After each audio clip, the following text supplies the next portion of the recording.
सदैव प्रसाद शिक्षक। आइए आप सबों का एसपी मोटिवेशनल पोएम में स्वागत है।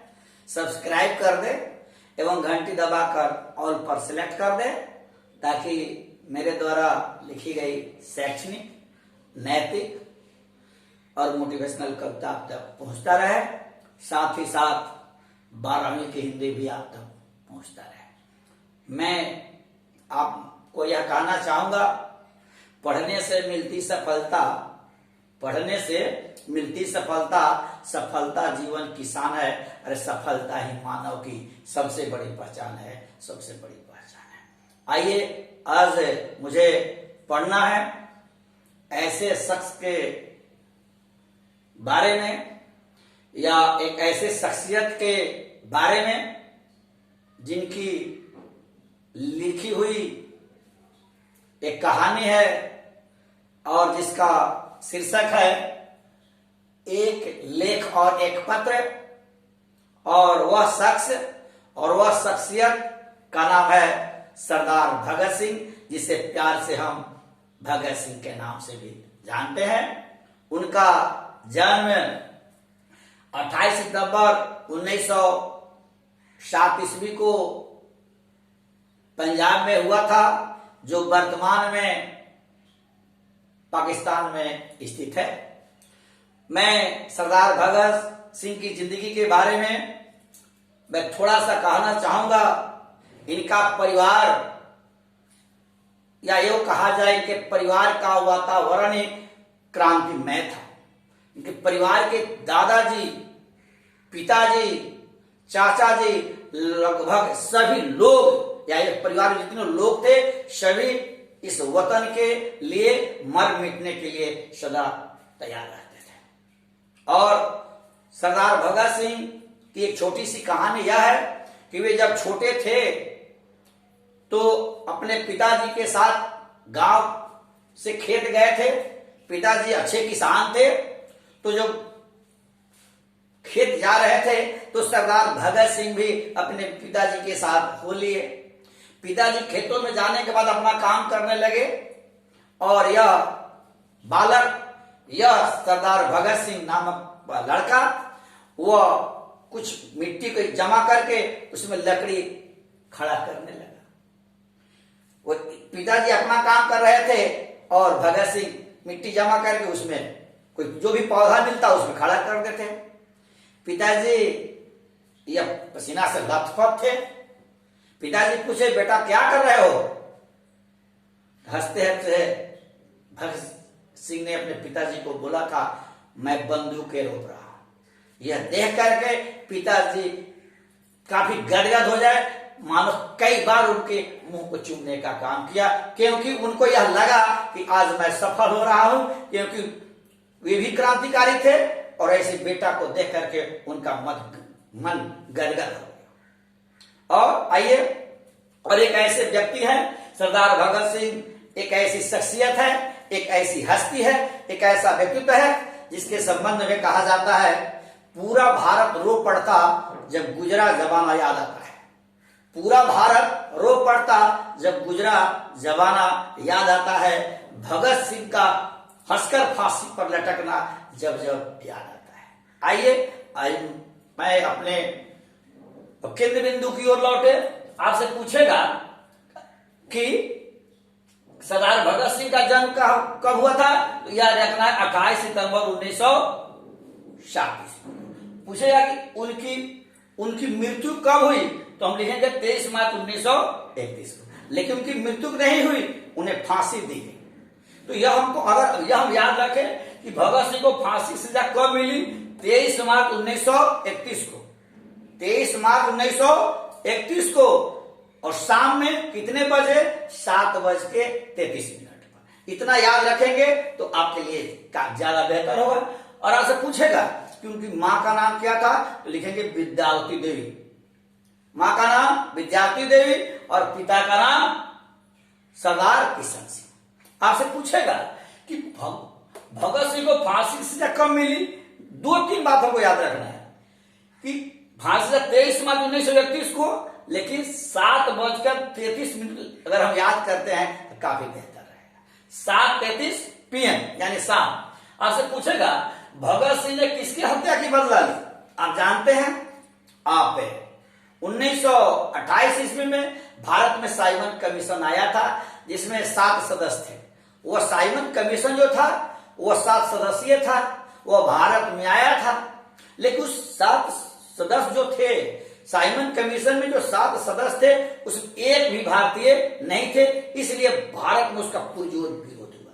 चूंकि यह लोगों ने यही अनुभव किया कि जिस 7 सदस्यीय कमेटी में एक भी भारतीय नहीं हो सकता है, क्या उसमें भारत की हित की बातें हो सकती है क्या? इसलिए पूरे भारत में साइमन कमीशन का विरोध हुआ। और जानते हैं, इंग्लैंड के जैसे भारत के झंडा को तिरंगा कहा जाता है, ठीक उसी प्रकार इंग्लैंड के झंडा को यूनियन जैक कहा जाता है। तो वो साइमन कमीशन आया, पूरे भारत में विरोध हुआ और पूरे भारत के लोगों ने नारा लगाया, Simon commission go back, Simon commission मुर्दाबाद, यूनियन जैक मुर्दाबाद।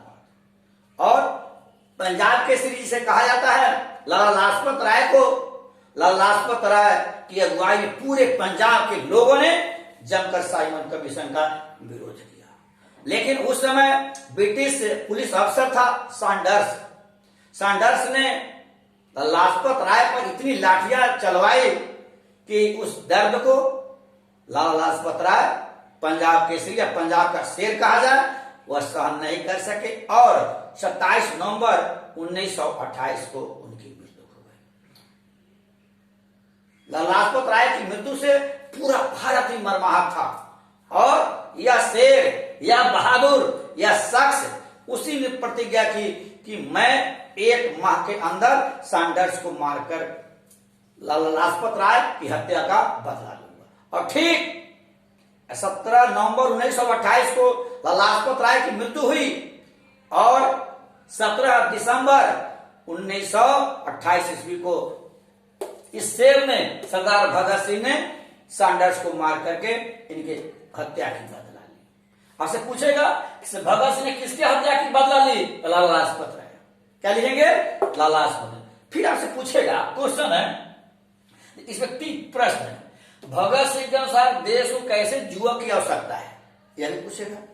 आपसे यही पूछा विद्यार्थियों को राजनीति में क्यों भाग लेना चाहिए, ये भी पूछ सकता है। फिर आपसे पूछेगा सरदार भगत सिंह को छात्रों से क्या अपेक्षाएं हैं? अपेक्षा माने उम्मीद, आशा, होप, विश्वास। तो तीनों प्रश्न का जवाब एक ही होगा, थोड़ा अपने अनुसार मोड़ लेना है। आपसे पूछेगा कि राजनीति में भाग क्यों लेना चाहिए, तो हम जानते हैं कि जीवन में जो व्यक्ति शिक्षित नहीं हो सकता वह देश के प्रति वफादार नहीं हो सकता। जो व्यक्ति शिक्षित नहीं हो सकता वह देश की आजादी के महत्व को नहीं समझता।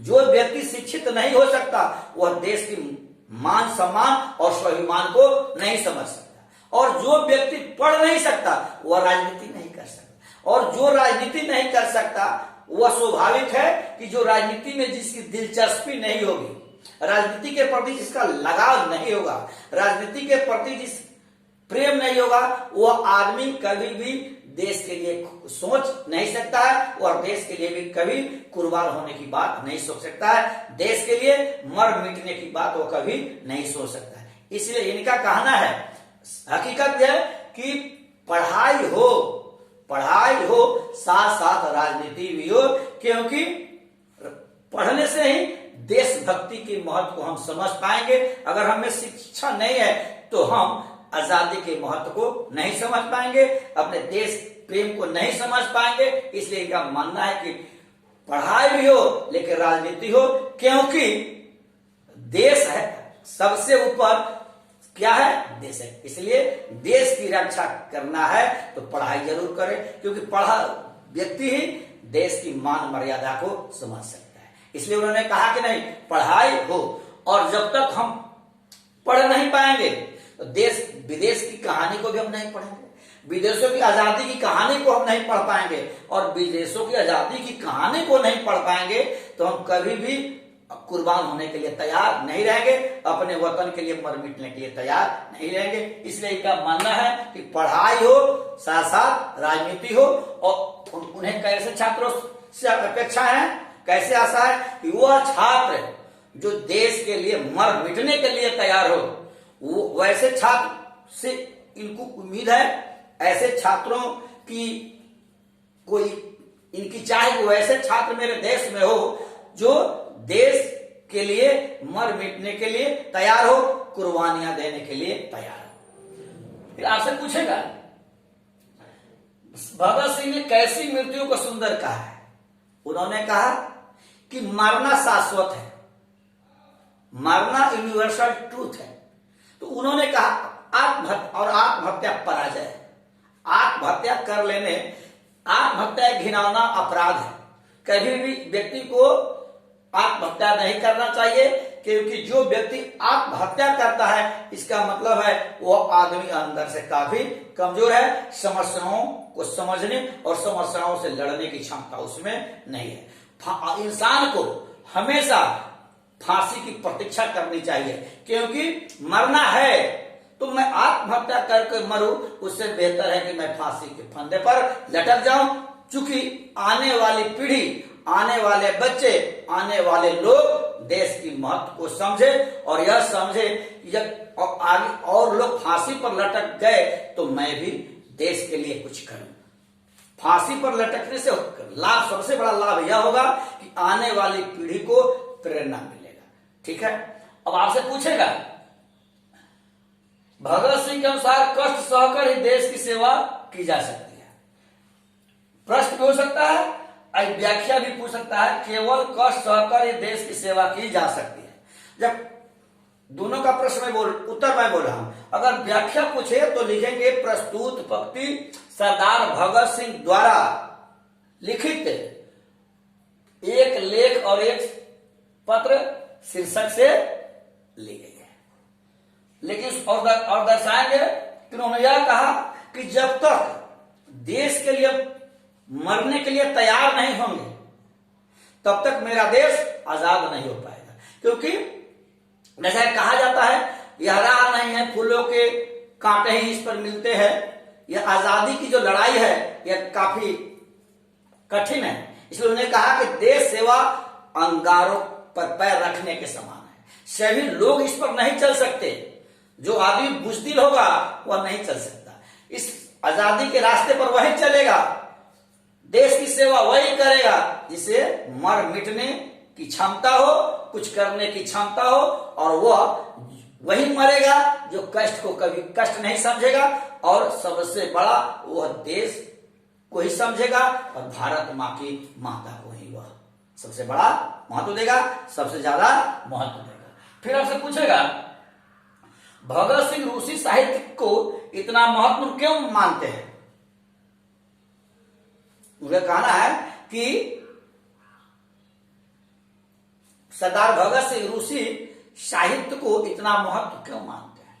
उनका कहना था कि साहित्य देश का दर्पण है, साहित्य देश का दर्पण है। अर्थात इंसान को आगे बढ़ने के लिए, कुछ नई नई बातों के जानने के लिए, देश विदेशों की बातों को जानने के लिए हमेशा कुछ ना कुछ पढ़ना चाहिए, क्योंकि उसमें वास्तविक बातें हमें मिलती है। उन्होंने कार्ल मार्क्स के बारे में कहा कि कार्ल मार्क्स की किताबों को मैंने पढ़ा और उससे मुझे बहुत बड़ी शिक्षा मिली। और उस कार्ल मार्क्स, हम जानते हैं कि 1917 में रूसी क्रांति हुई, उस कार्ल मार्क्स के द्वारा आजादी की बातें इनके मस्तिष्क में आई। इसलिए इनका मानना था कि किसी भी देश की किताबों को, किसी भी देश के साहित्य को पढ़ना चाहिए, क्योंकि साहित्य में हमेशा वास्तविक बातें ही होती है। इसलिए कहा जाता है साहित्य देश का दर्पण होता है। लेकिन एक मैं बात और अलग से आपसे बताना चाहूंगा कि अगर आपसे पूछे कि सरदार भगत सिंह लोगों को क्यों प्रेरित करते थे या क्यों कहते थे कि राजनीति में नौजवानों को भाग लेना चाहिए, तो एक हमेशा याद, जब या इसमें कोई प्रश्न आएगा तीनों में, एक शब्द जरूर आप याद रखेंगे कि भारत के लोगों को भी राजनीति में भाग लेना चाहिए, भारत के नौजवानों को भी राजनीति में भाग लेना चाहिए। क्योंकि पढ़ने का ही मतलब है शिक्षित होने का ही परिणाम है कि आदमी आजादी के महत्व को समझता है। उन्होंने उदाहरण दिया, यदि इंग्लैंड के छात्र, यदि इंग्लैंड के नौजवान पढ़े लिखे नहीं होते तो प्रथम विश्व युद्ध में जर्मनी के विरुद्ध लड़ने के लिए तैयार नहीं होते। ठीक है, जय हिंद, जय भारत।